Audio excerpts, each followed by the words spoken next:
Journey to the Center of the Earth. Professor Otto Lindenbrock was a respected scientist who lived in Hamburg, Germany. He was a professor of mineralogy. He had a great mind, but he was quite moody and had a bad temper. He lived with his nephew Axel and maid Marta. Axel accompanied him in his physics experiments. When the day's work was done, Axel could only think of Grobin, the professor's young neighbor. One day, Professor Lindenbrock brought an old book that was considered to be very important for the body of its investigations. The book was written by an Icelandic 12th century writer. The book was a record of Norwegian princes who ruled Iceland.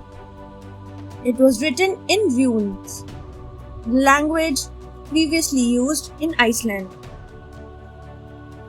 When Lindenbrock opened the book, a piece of paper fell on the floor.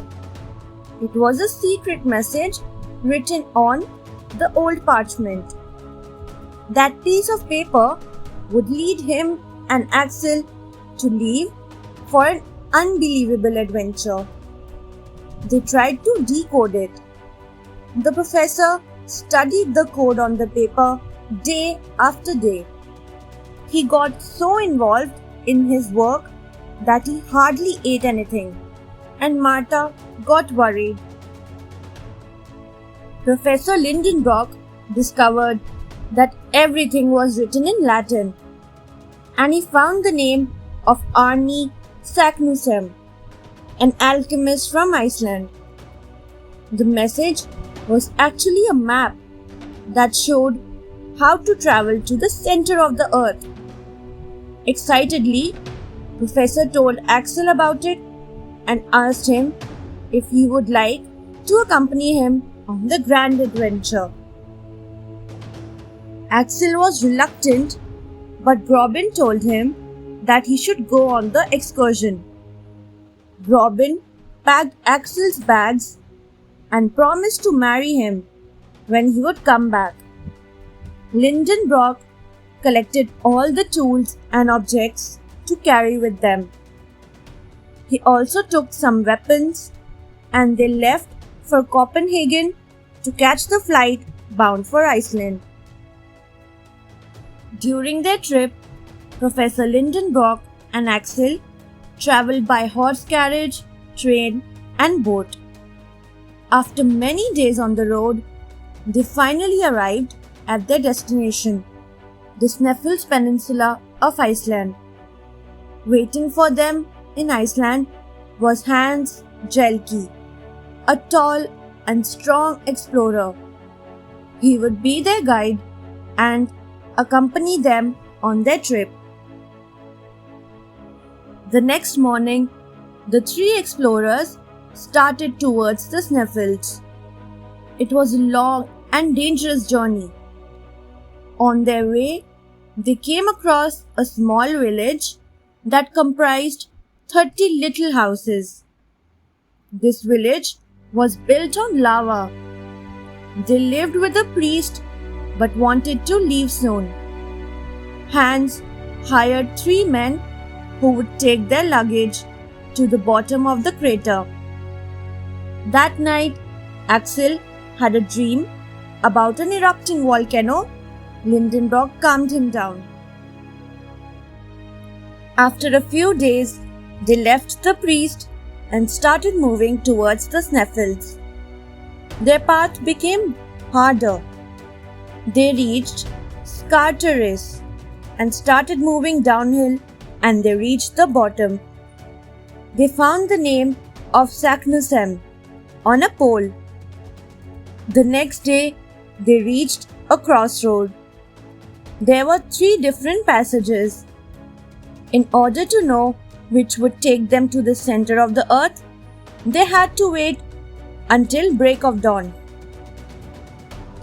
They wanted the sunlight to illuminate their way. Their real journey started.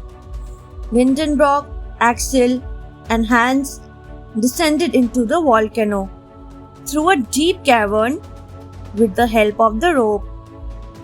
It was getting darker and it took them several days to reach. The professor took out his instruments and wrote down his observations about the journey. The temperature was only 15 degrees. 3 of them walked through a corridor and found themselves on a crossroad where they decided to go east. The temperature was rising. They were running out of water, so they had to save some water. On their way, they saw many animal footprints. Axel gave his uncle the last sip of water and said that they should go back. Lindenbrock suggested that they should keep going as they would find water on the way. Soon, Hans found an underground river that surrounded them. He dug to the water, but the water was so hot that they had to wait for it to cool down. The next morning, they had breakfast, drank the water, and continued their journey. Axel took a different path and was lost all of a sudden. In his search for his companions, Axel fell and fainted. When Axel opened his eyes, Lindenbrock was sitting beside him. Hans applied some Icelandic healing creams on his wounds. An enormous sea was in front of them, illuminated by the light that was like sunlight. But how could it be possible? How was there light in the depths of the earth? They didn't know how to explain the origins of this light. Lindenbrock and Axel took a walk. They discovered a forest with giant mushrooms and fungi. They also found the flora from the Paleozoic era and recognized the bones of animals. Meanwhile, Hans built a raft to cross the sea so that they might continue exploring once Axel and Lindenbrock returned from their expedition. Although they traveled for many days without seeing land, the journey was exciting. The explorers came across many types of marine wildlife. They saw crocodiles, snakes, and turtles. They found a blind fish whose eyes were still not developed, and they threw it into the sea. The professor pointed towards a prehistoric human who was more than 12 feet in height. Scared to death, the 3 men ran towards the cave for protection. They decided to demolish the wall of the cave with gunpowder. The explosion caused the large crack in the earth, through which seawater began to rush into. It flooded the cave. The water began to boil and rivers of lava ran down the sides of the cave. The explorers were inside a volcano that was about to erupt. Many hours later, the 3 of them came out of the volcano unharmed. Professor Lindenbrock recognized that they were on the island of Stromboli in Italy. Axel, Hans, and Professor Lindenbrock had journeyed thousands of miles below the earth. They had overcome all the obstacles, discovered new species, and above all, they had survived. Professor Lindenbrock became more famous, and Axel married Robin. Thanks for watching. Do like, share, subscribe to Sahil Book House.